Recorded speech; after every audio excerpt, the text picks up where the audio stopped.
Oh wait, this will be 3, 2, 1, go. Hello everybody, I am Ben from Team Panic. This is the last video for ARC's Robot Havoc 6, and this is our Lojinx video. This is the one that I know a lot of you have been hanging out for and waiting to see with bated breath. Now, I did not run Lojinx in the tournament here. I expected it to explode when it hit things, so trying to have it run through a tournament of fights, I just figured was a bad idea. However, I did get the robot working and I did take it with me because I'd had a bit of trouble with one of the drive wheels in it in our last build video on it. So I made sure to get all of that sorted and I took it with me. And on day 2, I had actually lined up a grudge match with Mr. Obvious, a robot inspired by a design that I'd done a while ago called A Little Obvious. And yeah, he was really keen to do a fight of the angled overhead spinners. And so that is what we did. 3, 2, 1, go. Yeah. Oh! Yes. Full beams. Full beams. Oh, the whole motor's gone. The whole drive motor is ripped out. Oh no! It's gone. Oh no! You can only spin. Roll upside down. It's a melting.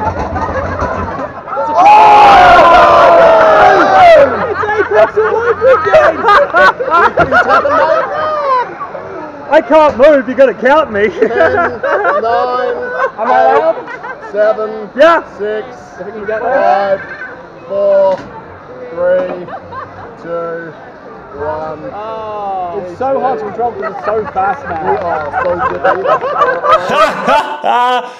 Oh man, so those of you out there who bet that the robot would apex itself, you were 100% correct. We are in many pieces right now. I was planning on continuing fighting this robot until it broke, and it broke in the first fight out. This is partly my fault. I again got a little bit greedy with the weapon. This was a thing that I had been doing over the course of the day. I kept pushing it higher until it started to wobble. Then my plan was to drop the weapon back again.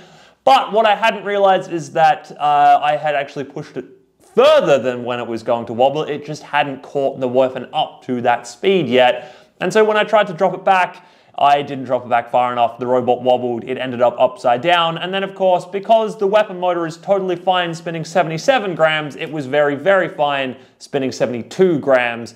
And it spun the whole robot so fast, it ripped out a motor and an ESC out of one side and then ripped just the motor out of the other side. In fact, it's left the backing of the motor in the robot. So this was an N10 motor, like they were both N10 motors.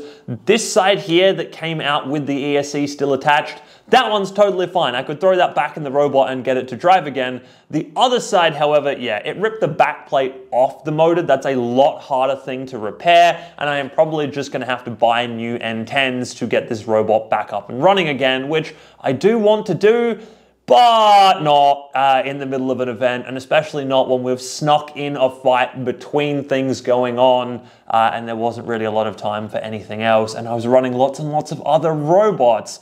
Yeah, so that was a thing that happened. I do want to run this again. I will get the robot rebuilt. It does work fairly obviously. I just need to sit down and actually work out what stick setting I can have this at so it doesn't shake itself to pieces and apex itself immediately, because that's effectively what happened there.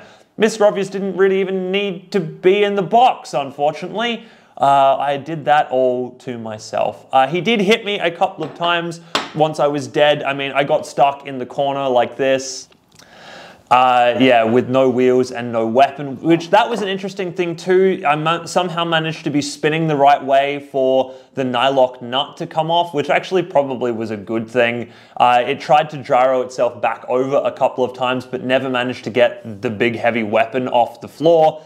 So I'm thinking next time round we need to maybe do something about that, work out some way of having like a little standoff on it or something that helps it to flick back over onto its wheels if it still has them at that point. I also need to work out a better way of retaining the motors, obviously, because What I did there did not work at all.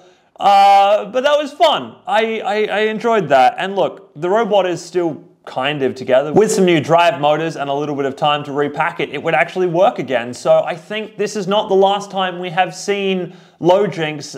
It is more like the first time we have seen Lojinx, and I want to do this again, especially if ARC keeps using that little ant weight arena. I feel like in the beta weight arena with the divisions, Lojinx is just going to throw itself out of there, no worries. But in that little ant weight arena, we might have a shot of doing some real damage to somebody. So fingers crossed, hopefully one day. Anyway, I hope you've enjoyed this one, despite, I'm assuming, a lot of people being a little disappointed about how poorly Lojinx actually performed. Look, an explosion is always fun. I will take that any day. Yeah, I hope you've enjoyed that one, and I will see you in the next video.